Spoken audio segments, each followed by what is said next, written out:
friends. Welcome back to the Non-Toxic Environment Show. This is your host, Andy Pace.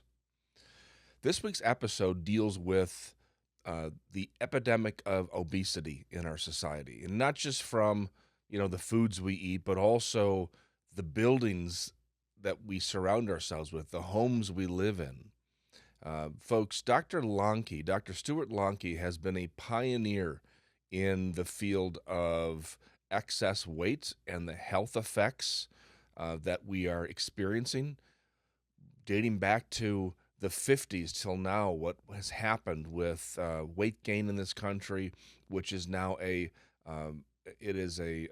generational issue. So we talk a lot about our diet and sedentary lifestyle, but really the discussion goes into this avenue of epigenetics and what are called obesogens, which are building material chemicals used in our built environment that actually can cause weight retention, weight gain, and these are passed on to the next at least 2 to 3 generations. So I think you'll really enjoy today's conversation.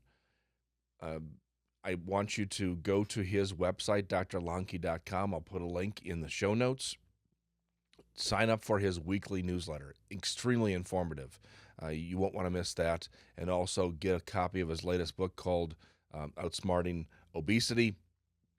And also be on the lookout for a new book he is working on specifically regarding our built environment, the obesogens that are being released into the air, which we are now breathing in, absorbing into our bodies. And this is how it really ties into the healthy home. So please enjoy today's show. Well, good afternoon, Dr. Lonky. It's so great to have you on the show today. Well, it's great to be here. You and I had a conversation a few months back.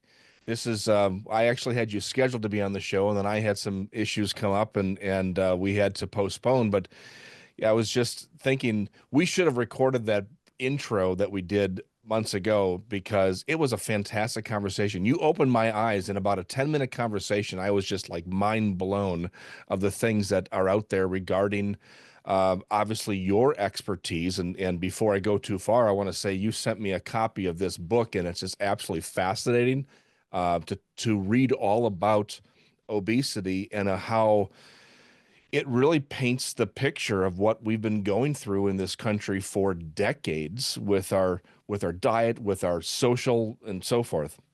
Yeah, Andy, it's funny because I keep watching all the commercials and I hear them. I'm driving and I'm watching TV and I hear about weight loss, and this is a weight loss program. And I'm thinking to myself, we don't have a problem losing weight. Mm. We've lost a lot of weight.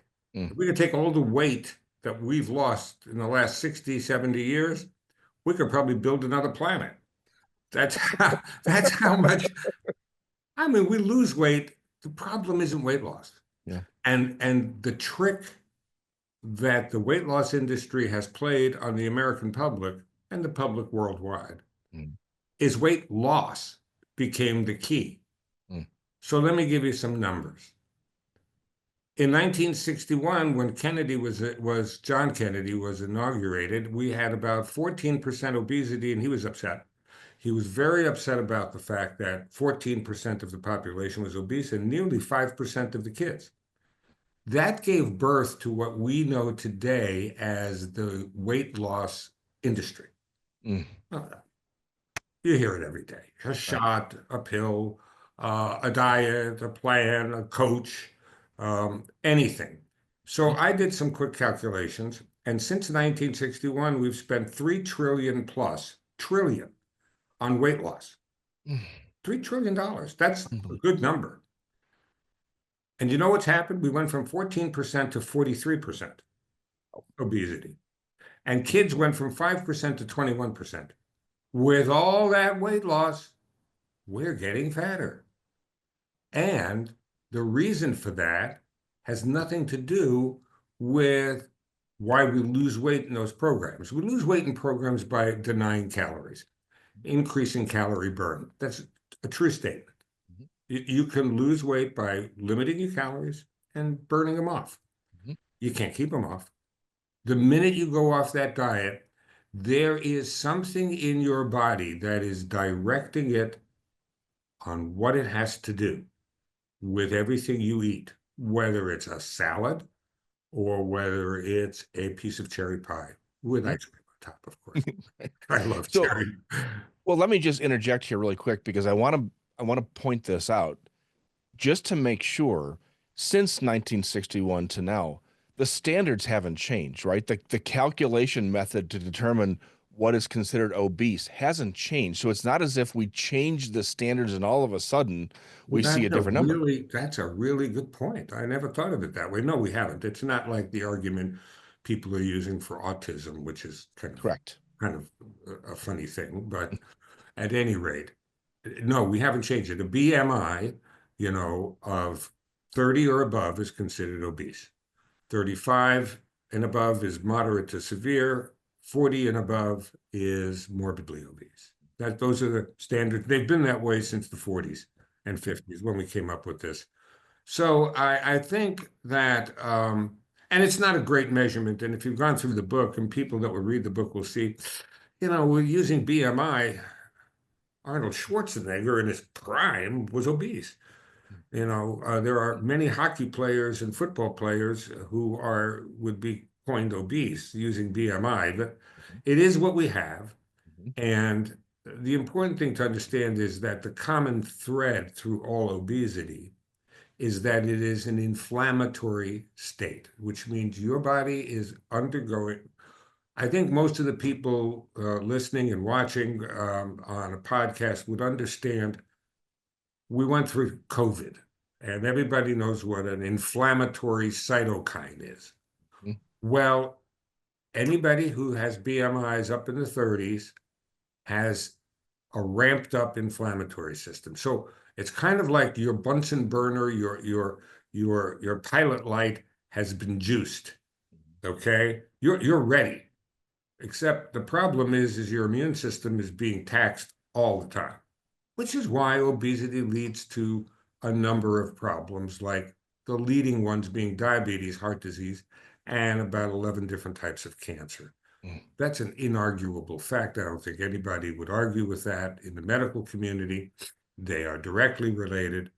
And a lot of it has to do with this inflammatory state. But getting back to, we can lose weight. I always tell my patients, and I'm not a weight loss doctor.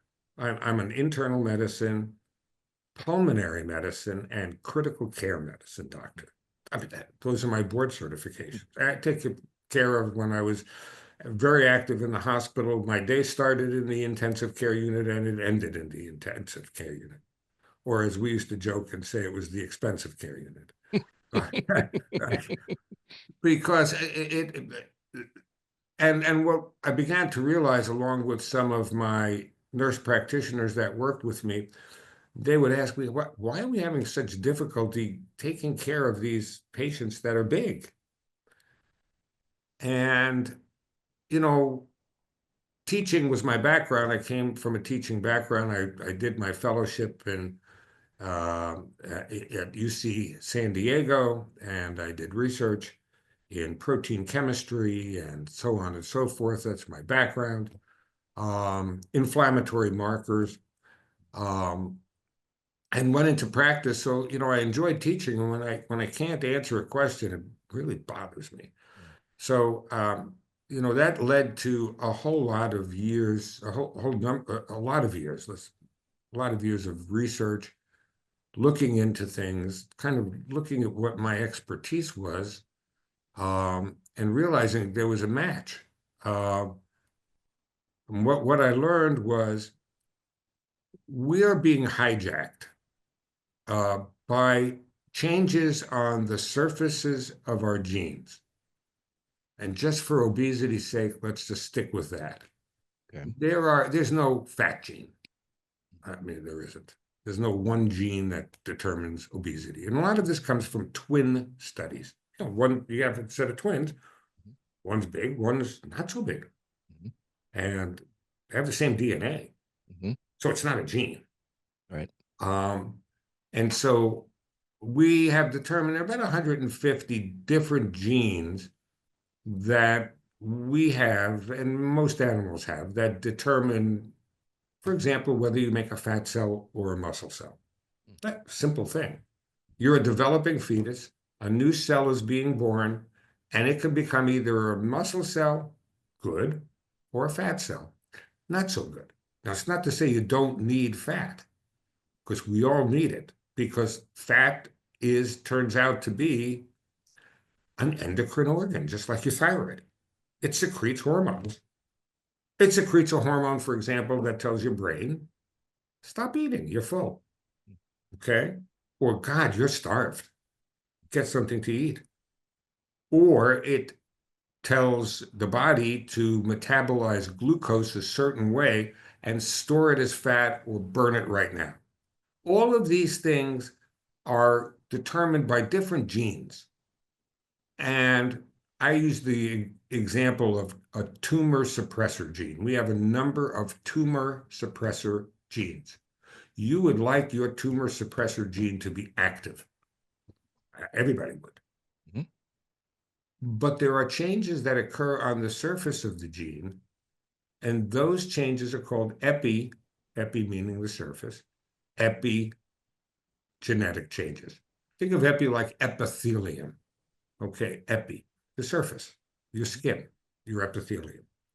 These are epigenetic changes. And when these epigenetic changes happen, they turn, for simplicity's sake, let's just say it either turns that gene on or turns it off. You don't want your tumor suppressor gene turned off. There may be some weird guy out there that, oh, turn off all my tumor suppressor genes and give me a cancer. But I haven't met him or her. Yep. So I think that discovery, and it's not my discovery, gosh, this stuff has been in the medical literature for at least 40 years, 30 years. Mm. We knew about epigenetics when I went to medical school. And as my grandkids sometimes remind me, that must have been when the covered wagons came across. But no, I don't think so. But we've known about them. We used to think that when fertilization happened, you know, sperm meets egg, hi, they get married, and a fetus occurs, an embryo first, that these epigenetic changes get stripped off. We found out that's not true. Oh. So that's why it seems that obesity runs in families, because these epigenetic changes, they transfer probably about 3 generations. Then they do fall off. So the question becomes, why then are we going from 14% obesity to 43% obesity and childhood obesity, which is a bigger problem for me and all of us, from less than 5% to just over 21%. So we have kids, as a pulmonologist, we have kids on CPAP for sleep apnea. Kids. I never saw that before. No. And so you take a step back, Andy, and you say, what did we do? What changed? Well, at about the same time, we started with better living through chemistry, if you remember. And we have become addicted to chemicals, some of which are fairly toxic, in our lives. And people are saying, oh, I don't do that. I mean, I shop organic and I wash everything, and that's all good. The problem is you can't run and you can't hide. The chemicals that we're exposed to in the air, in the water, in the food we eat contain chemicals. In the United States alone, for example, we have 85,000 chemicals that are approved for use. Who approved them? FDA. Everybody, oh, must be the Food and Drug, that's okay. No, FDA doesn't, they don't look at this. No. The Federal Trade Commission looks at it. Mm. Oh, you can plug that air freshener into your wall and it will spew all of these chemicals into the air, make it smell good. And as long as it doesn't burn your house down, you can sell it. And that's how it happens. Nobody regulates any of this. Right. when we think about the fact that the most vulnerable among us are the ones we should really care about are obviously the unborn and the just born, the little ones. Mm-hmm. They have in the womb, in the uterus, the fetus has no detoxification system. And all those chemicals pass across the placenta. So it shouldn't shock you to find out if I told you that the average newborn has 200 plus toxins in its blood at birth. Oh, it's scary. Where'd they come from? Well, mom. And they are the benefactor of all the epigenetic changes that came from mom and dad. So here we go. It just keeps happening. The ones that are going to fall off now get replenished. So it's a never-ending thing. And where do those chemicals come from? Mm-hmm. Most people out there probably have nonstick cookware Yeah. of one kind or another. Mm-hmm. Those are perfluoro compounds. Mm-hmm. We call them PFAS, Mm-hmm. but they have very specific names. Mm-hmm. The chemical industry is very, very cagey, Mm-hmm. very smart. So if a lot of research comes out and says perfluorooctanoic acid, PFOA, is dangerous, and they start feeling the heat, they change it to PFOS, which is what they did a few years ago, which is Right. the sulfonamide. Well, the same thing as with the bisphenol. Absolutely. BPA was determined that it was had all these issues with endocrine disruptor and so forth. Took it off the market. What do they replace it with? Well, BPS. BPS exactly. And now they're like, well, that actually could be worse than the BPA. But And there's no so, reason. But yeah, so we're out of the woods for another 10, 15, 20 years, right. and we're off to the races. And so people say, well, I got rid of all of mine. We'd cook on ceramic in my house, Mhm, or metal, mhm, iron, but mostly ceramic. mhm, And so what? I go to a restaurant. You get a muffin at Starbucks. What do they use? right. I have no idea. No You idea. have no idea. Hmm. I eat only organic. Right. So let me see. The jet stream carrying all the toxins from Asia, Right. floating over the United States, falling onto the farms. It misses the organic farms, Hmm. Yeah. right? Because there's a big sign. Yeah. No toxins allowed to foil here. We're kidding ourselves. I mean, Right. it's better. You're going to get less of a dose. And so the question becomes, at least the thrust of the book for the audience out there and my talks and my work going forward is, look, we can go on a crusade, Andy, and we can try and clean up the environment. Good luck. Hmm. There's a lot of money to be made.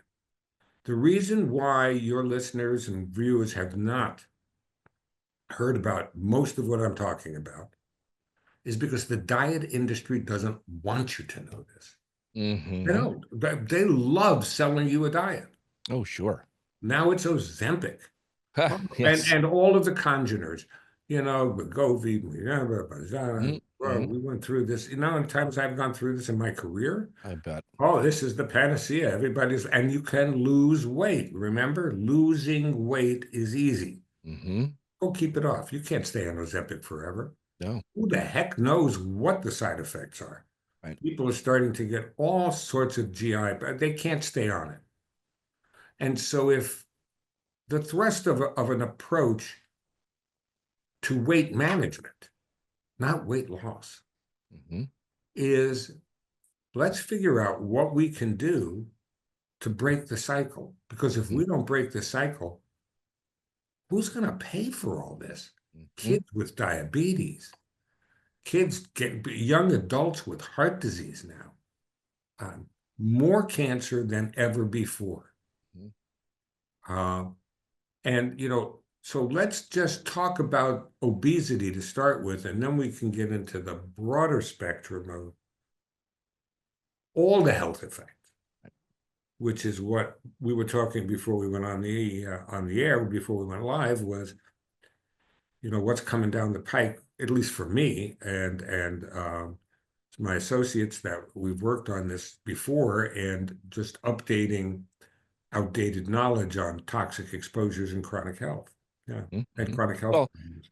and so the original book, Outsmarting Obesity, it obviously talks about diets and culture, social culture, and so forth. And you mentioned it before, all the chemicals that are found in foods. I mean, so many things that you brought up that I want to just touch on. The fact that epigenetics can be carried down to maybe 2 or 3 generations, but then they never really go away, because if you never break that cycle of eating those things and having that type of lifestyle, you're just going to pass it on to your kids, and that never goes away. It just continues.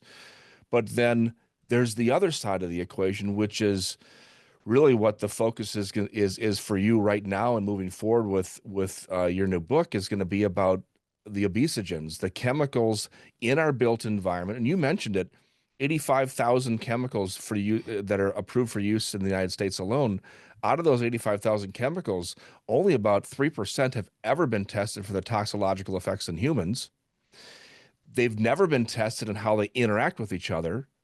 And on top of that, of the 85,000 chemicals or more that have ever been invented, there's only been a handful of them that have ever been taken off the market. In this country, you're right, Andy. And it's funny, we talked about BPA.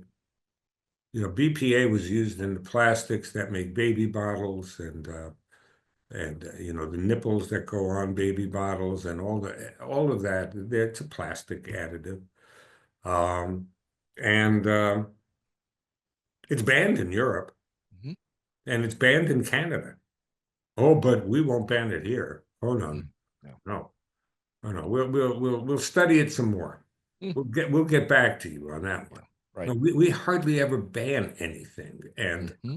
the if the public is waiting for their government, and even with the new push of Make America Healthy, again, God bless it, I think it's a great idea. Waiting for the government to fix this is, I always joke with people saying, if you've ever read the play Waiting for Godot, Godot never shows up. Right. So it never happens. It's not going to happen. And so it's take control of your own body. Right. Okay? That's the one environment you need to care about. Because what I point out in Outsmarting Obesity, which is actually only 6 months, it's only been out on the market 6 months, but we've been working on the second book, which is tentatively called Invisible and Inescapable. Fantastic. Okay? Why, how these everyday exposures are hijacking our health, and a simple plan to stop it. And that's what the AIPE program in Outsmarting Obesity is all about. Mhm. It's not magic. You Right. don't have to take a pill. You don't have to, I mean, you need to change what you put in your diet, but doesn't it make sense that if we know our environment is filled with all of these chemicals, Mhm. and the majority of them come through what we eat and what we drink, the GI tract is going to become a prime focus. Can we stop the absorption of these things? So we eat the foods, we know they're poisoned, but you know what? Ha ha, laughs on us. Those poisons are not getting into my body, they're being passed through. And for those of you guys that did get in, I've got a method to get you out. And for those epigenetic changes that have happened, I'm going to employ proven, and I'm talking, if you look at Outsmarting Obesity, it's very heavily referenced. And most of the references, not all of them, I'd say 2/3 of the references are fairly scientific papers. But the public can get access to them and at least read the summary of the papers and Mhm. understand that some of this work was done in mice and rats, but much of it is done in humans. And these epigenetic changes have been identified. Are we going to map the epigenome? No, because it's a forever Right. affair. There Mhm. are so many epigenetic changes that can occur. Most of, yeah, and so many genes involved and so many points where they can attach, forget it. So, but we can identify it. We can map it. We can say, here's an interesting thing. These epigenetic unfavorable changes, and I can't answer this, they tend to get more favorable after gastric bypass surgery. Hmm. Is that God's reward for courage? I don't know. I hate to invoke God. I mean, somebody. I don't know. But we don't understand why that happens. But there are things that we do know, and the book goes into it in Outsmarting Obesity. Here are the things that you can start to do. So now, if you take a weight loss program and you do your weight loss, and through it all, you're implementing a program that stops the epigenetic changes and starts to reverse those that are there, that makes more sense. That's how we can go from 43% obesity to 35% obesity, and then 32% obesity. And we can stop the hemorrhaging of dollars into the healthcare system. Right. Trust me. I don't know where all the money goes. It surely doesn't go to doctors who are taking care of you. But today we have HMOs and PPOs and this O and this organization. Everybody has their hand in the pot, Hmm. in the medical dollar pot. So you got managers and middle managers and senior managers. If you really wanted to save money, get rid of them all. Come to my office, see me as a doctor, bring me a chicken, and I'll be happy. The old days are, those were good old days. Right. But I went on and on. But I think the fact is that's the approach. And I want to just let your listeners know, and I'm sure something probably the most dangerous place is your house, Mhm. unfortunately. Right. Yeah. I And so, mean, yeah, and I want to get into it in a second. I think that, I've shared this with the audience in past shows, but I went through a health issue myself recently, and I'll spare everybody the details, but it was a pretty scary situation that and landed me in the hospital for about a week, and now I am lumped into this statistic that I have diabetes, even though I don't, but I do, and that's how they're treating it until they can figure out the exact reason why this all occurred. And so, at one of my appointments, I said to my endocrinologist, well, here's what I want to happen. I want to have this so that by the end of summer, I'm completely off all the medications you put me on. So, what does that look like? And she says, well, that's going to be difficult. It's going to be difficult. We really want to put you on Ozempic. Well, I don't want that because I don't want to end up with osteoporosis or something that people are developing because of this. Number one. Number two, I understand that's just another chemical I'm ingesting or taking I don't want to be in these medications. And I said, can I just control this with diet? And she goes, well, you can, but it's difficult. Like, well, I'm up for a challenge. That's fine. It's interesting how in general, because of the consolidation of all the medical companies around the country, and they're all starting to be owned by these giant corporations, they have taken this, and I say they loosely. I think they have taken this approach that number one, they have to sort of toe the company line and continue. Um, Once you're on a medication, they don't want to take you off of it.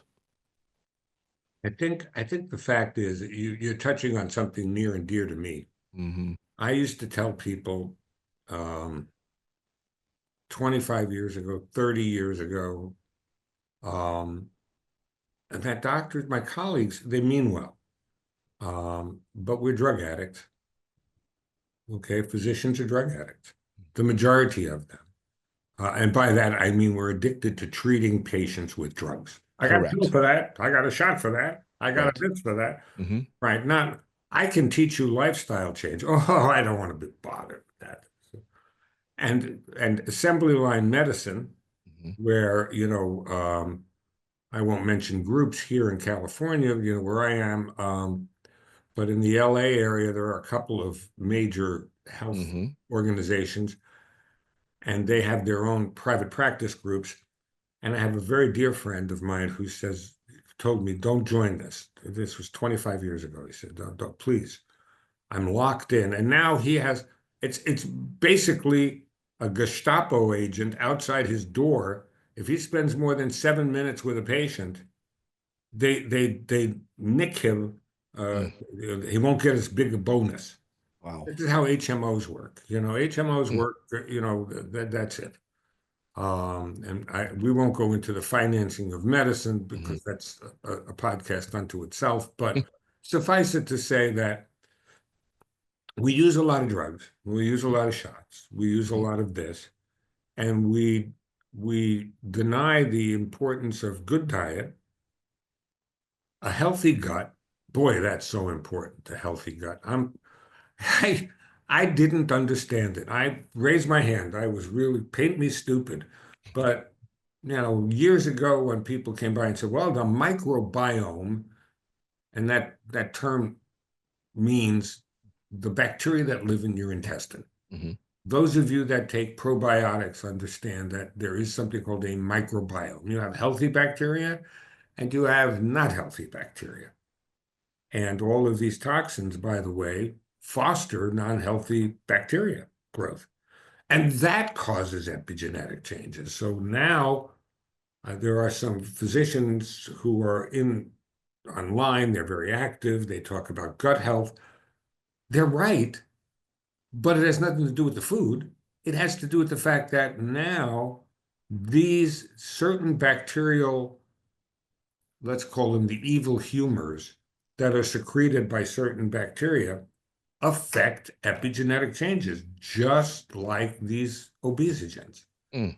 So they act as obesogens. What's an obesogen? Obesogen is a chemical that you use. We talked about a couple of them, PFOA, you talked about BPA. We can talk about, you just put new cabinets in. Everybody's, Mm. oh, I could smell that you have new cabinets. What are you smelling?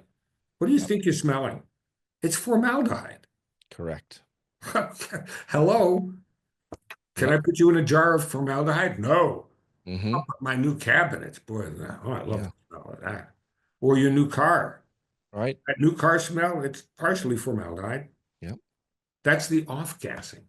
Sure. I Sure. see it with firefighters who I treat a lot because when they work wildfires, when a tree burns, when wood burns, it gives off formaldehyde. What does formaldehyde do? Well, it does things in the lungs, which affects my patient population directly, but it's also one of those chemicals that is what we call a volatile organic chemical, a VOC. Hmm. They can be hormone emulators, okay?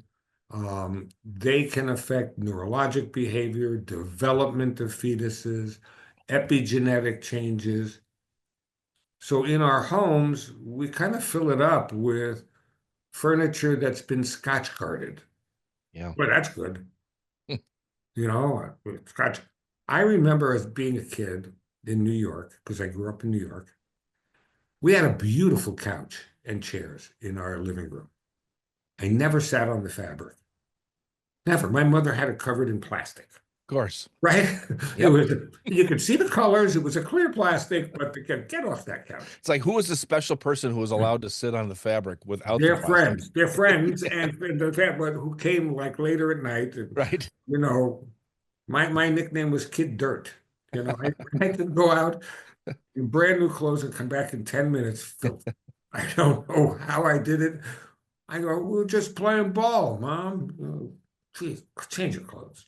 We're, but I was never, but today we have Scotch Guard on our furniture. We have fire retardants.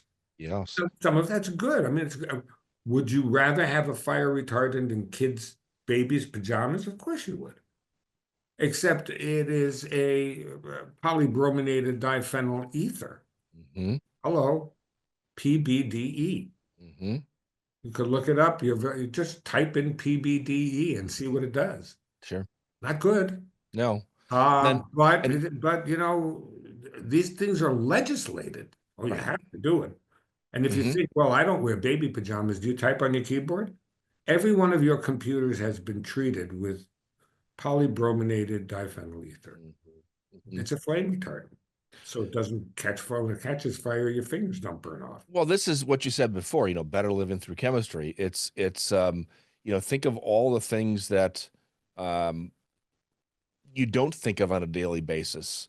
No, you don't. Herbicides, No. atrazine, um PVC plastics. I mean, I know we're trying to eliminate PVC because of for a number of reasons. It's very detrimental to the environment, but also, PVC contains a tributylin, which is, um, a material that can cause. It's used in paints and coatings for PVC, and it can Right, cause a whole right, host of right. issues. Hmm. So, and we go on and on. Again, 85,000 different chemicals out there. We don't know what every one of them can do until there's been enough people in this country that have been affected and they can start a class action lawsuit. And even then, by the time it actually gets settled, the chemical companies have changed one little thing with it and changed it from a BPA to a BPS, and all of a sudden it's a brand new material that now has to go through the process from the start. Absolutely. That's why I say I am all in favor of saving the planet, but first let's just save ourselves. Thank you, There'll be because nobody living on the right, planet. my tagline in business since I started it was, "What good is it to save the environment if we're still poisoning the occupants?" That's correct. That's perfectly said. And I love that. I really love that. Um, the occupants become my primary, and I'm a physician. I don't take care of trees Mhm. and soil. I think they're important and they're hurting my patients, but I take care of patients. Right. I have to protect people, and people need to protect themselves. Yes. I think about the fact that here's a good one. If you think that it doesn't affect almost everything you touch, just about. When I was in medical school, the biggest breakthrough in the 60s was birth control pills. Hmm. You know why? Because everybody got pregnant. Yep. Everybody. I told my mom, you just look at a girl funny and she gets pregnant. Okay. My mother was from Europe, so she didn't believe me anyway. She was pretty smart. Uh, but we never had assisted reproduction. What are you kidding? Everybody got pregnant. Birth control pills. That was the answer. Right. Today, people are having problems getting pregnant. Everybody out there knows somebody who's done IVF Hmm. or some kind of assisted reproduction. Hmm. The problem isn't you, ladies, it's the sperm. Epigenetic changes on sperm have caused them to forget what to do when they meet an egg. They forget. They swim up and say hi, and they go away. Hmm. Okay. So we're getting less fertility. Okay. The autism thing. Now let's talk about that one. Right. What is autism? And are we becoming a little bit more precise in the diagnosis? Probably. Hmm. Lowering it from 1 in 10,000 to 1 in 20, 1 in 10? No, Right. we're not that much more precise. Right. There are many epigenetic changes that occur. Depending on the epigenetic changes in the fetus, Hmm. in the young child, depending on your toxic burden, let's put it that way, your epigenetic burden when Hmm. you're born, depending on what things are turned on and turned off. And there are no two, not even identical twins are alike. on that one. So the fact of the matter is, whatever those things are, in some people, a vaccine's not going to matter at all. Mm-hmm. In Mm-hmm. other people, it will. Right. In some people, certain foods will matter. In other, it won't. What the water contains, what the air you're breathing contains. All, if you try and say, well, there's one cause of autism, then you're a fool. There isn't one cause of autism. No. The cause of autism spectrum disease is so multifactorial that you can't, but I'm not advocating throwing your hands up and saying, oh, I can't do anything about it. No, but stop putting weight on any one thing and realize, depending on the epigenetics, it's clear that mercury, for example, mercury poisoning of pregnant women in Japan, 80 years ago, when there was a big spill, their offspring had a high rate of a disease that for all the world is autism. Mm. It is. I mean, and it's autism spectrum disease. No problem. I understand that. Mercury is a neurotoxin. So is lead. So why not pick on lead? I Right. always tell people, well, we don't use lead in paint anymore. And I always say to them, what happened to all the lead that we used in paint over the years before we realized lead was bad for you? Do you think what? Mm-hmm. It vaporized? No, it didn't vaporize. It turned into gold. That wizard, he did it.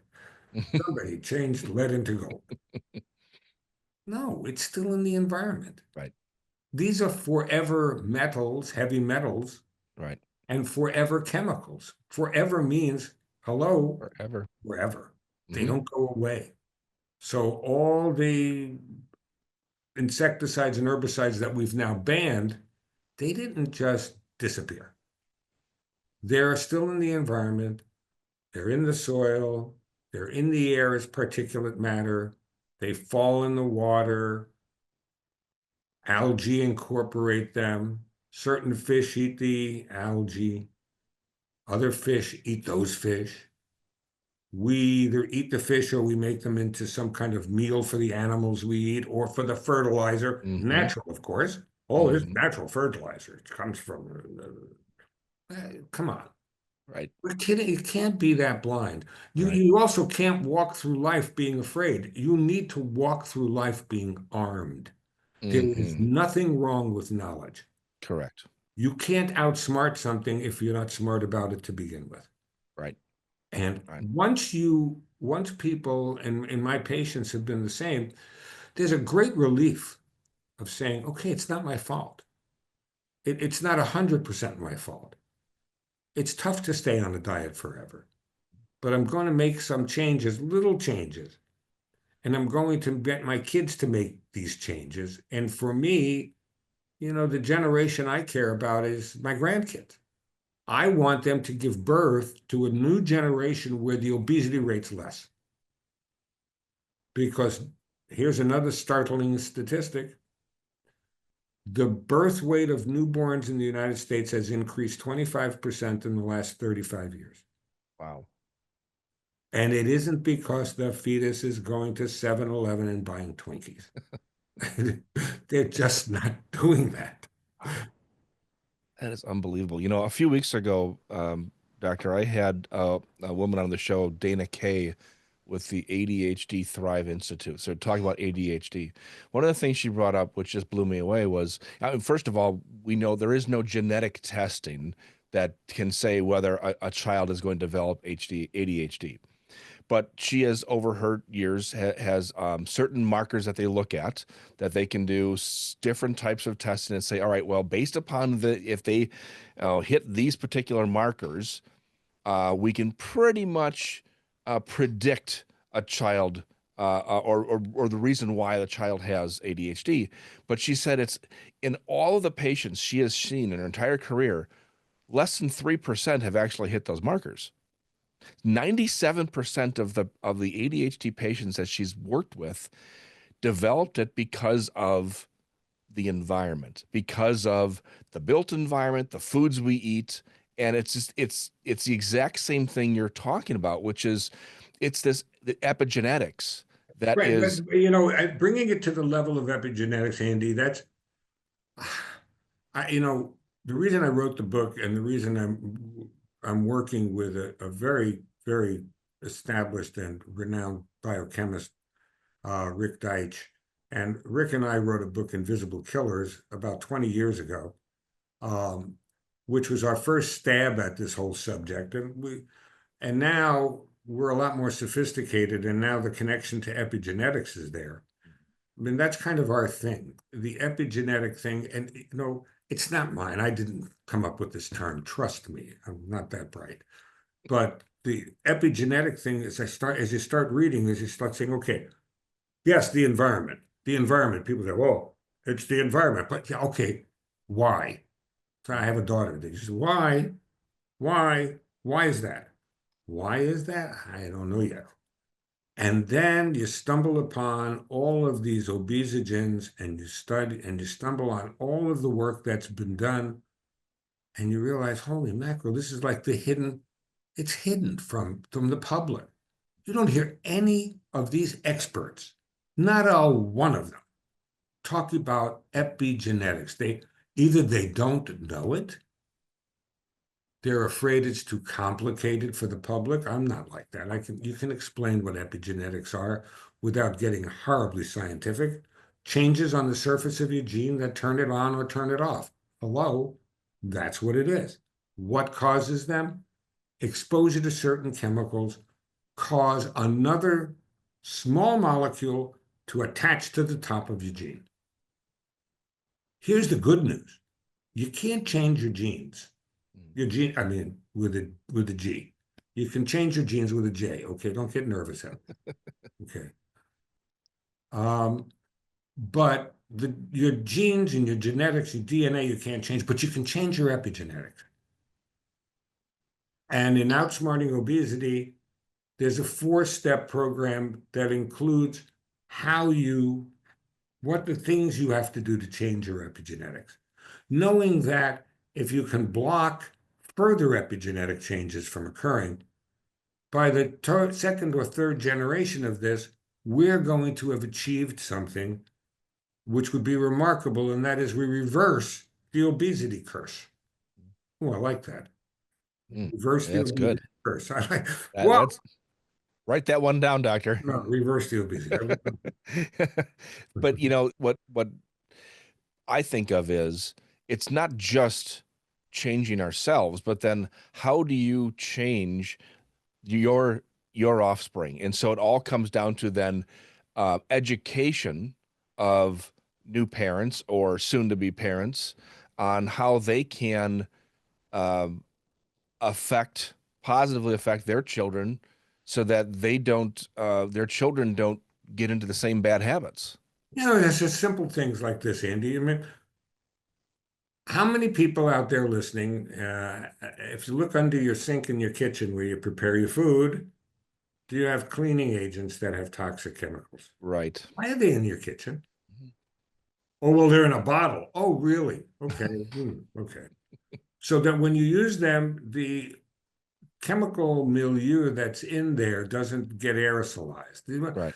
The most important thing is to understand that there are particles floating around in the air that are just waiting for a chemical to attach to it. Right. And then those chemicals fall on your food that you're preparing. You breathe them in. They fall on your skin and get absorbed. You can't see them. They're invisible, but they are there. You And, can't run, you can't hide from them. and they don't just dissipate over time. No, no. It takes a while for them to go away. But the important thing is the confidence in knowing, look, I'm doing everything I can to keep my epigenetic changes at a minimum and to start to reverse the ones I have. And I'm teaching my kids, this is what you got to do. Unfortunately, we live in a world of convenience. Right. And you're not going to convince the chemical industry, which is an extraordinarily strong lobbying group, Mm-hmm. um, to go away. They're not going to go away. No, and I see what RFK Jr. is trying to do with the Make America Healthy Again, and I look at the chemical industry with the exact same lens I look at the food industry. They're the same companies. Essentially, it's, Right. you know, they just started with one and moved to the other. And so it's going to be very difficult to sort of, it's like trying to turn the Titanic away from this giant iceberg. And so the best we can do is maybe try to find our own little lifeboats before the collision occurs. And I think that's a nice way to put it. That's really a good way to put it. Andy, you've really given me some food for thought here today. So I like that. And I think that the public just needs to understand the collusion.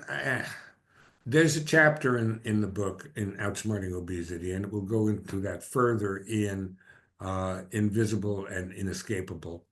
Um, I think that what you want to understand is that, for example, the dietetic councils that advise school lunch programs, the food industry and the chemical industry are represented on those councils. And they majorly fund those councils. Yes. Oh, hello. They always get these great names like the Organization for Healthy Children. Well, how could I not support that? Who's not for that? Right. Who's not for that? Yeah, ketchup is a vegetable. That's what you get from that. I, I just still remember that. For those of you too young, there was a time, I think it was the Bush administration, Hmm. when they counted, oh, well, we serve ketchup. That's a vegetable. Hmm. There's Right. tomatoes in it. Right. Okay. Hmm. That's your school councils and your diet council. Don't. I think Reagan was right. The nine scariest words are, I'm here from the government and I'm here to help. 100%. They're not going to be here. They're not going to help you. Um, it's a profit-driven scenario. And I'm not against profit-driven scenarios. It's just that it counts on an uneducated, an unsophisticated population. Hmm. And our Hmm. job is to make it simple. Because if I was a scientist standing here using high scientific words, your people would have turned this off 35 minutes ago, 40 minutes ago. Right. Well, who wants to hear some scientist talk about things I don't understand? This is pretty straightforward. We're surrounded in a toxic soup, and we need to protect our bodies. It's like body armor, Hmm. okay? And that's what we need to teach you and me, and design your home and try and use as chemically free materials in building your homes. It was that whole thing with Andy, and I'm sure it affected you guys with all the wallboard and my dad was a Oh yeah. contractor, by the way. He was a bricklayer basically, and I used to work construction. But so there was sheetrock, wallboard Hmm. that was imported, I think, from China, that was Right. badly contaminated with Yep. both After mold Hurricane and, Katrina. Right. yeah, after mold, with both mold and chemicals. Yeah. People were getting sick. Yeah. Sulfuric acid that was pouring out of this drywall, and it was actually not only getting into the air, but it was also degrading the insulation around electrical wiring, causing horrible fires. It was just an absolute disaster. And this is what happens when we essentially allow the use of everything until there's enough of a pushback, and which means it costs somebody something to create these class action lawsuits.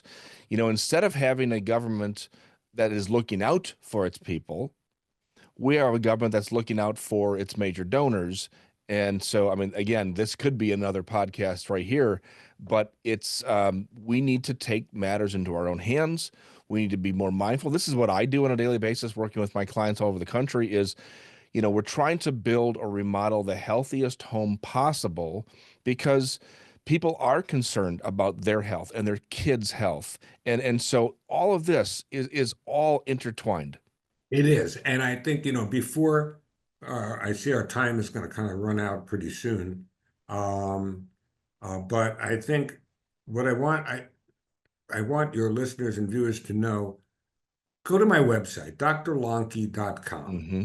It's very simple, drlonky.com. I put up a newsletter every week.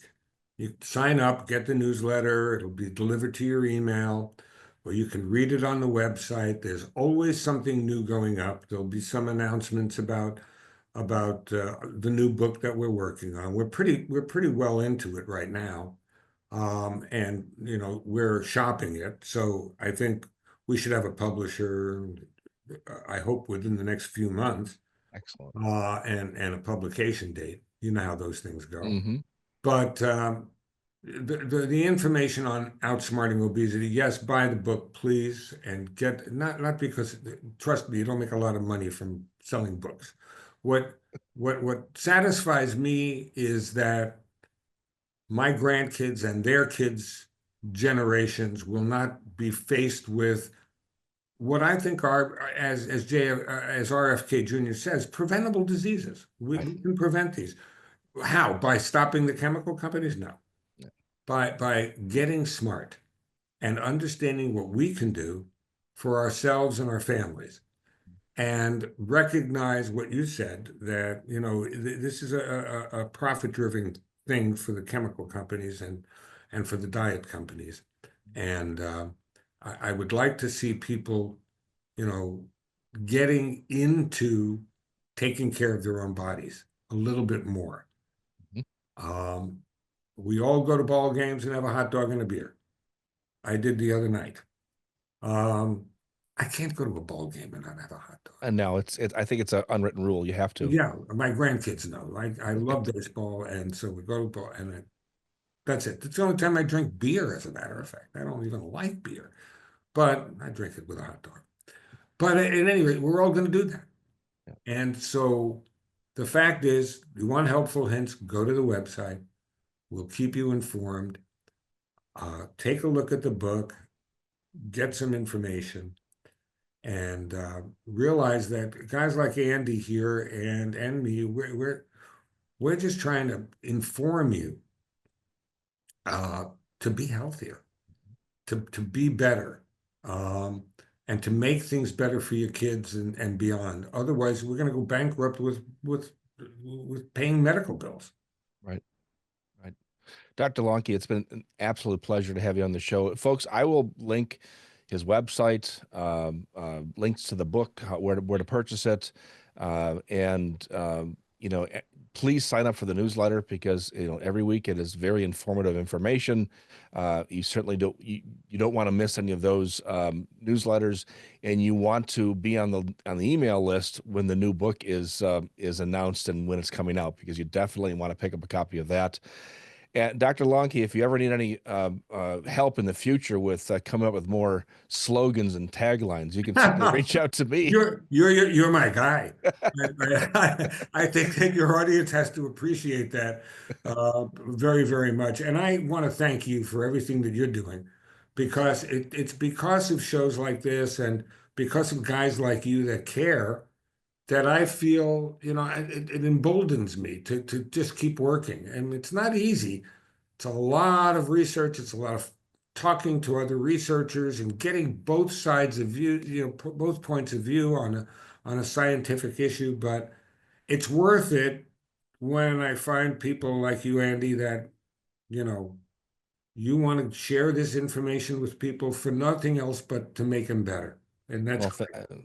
thank you. I appreciate that. I know how much work it is for you, but the world appreciates it. This is information that definitely needs to be shared. So, folks, everybody, get a copy of this book.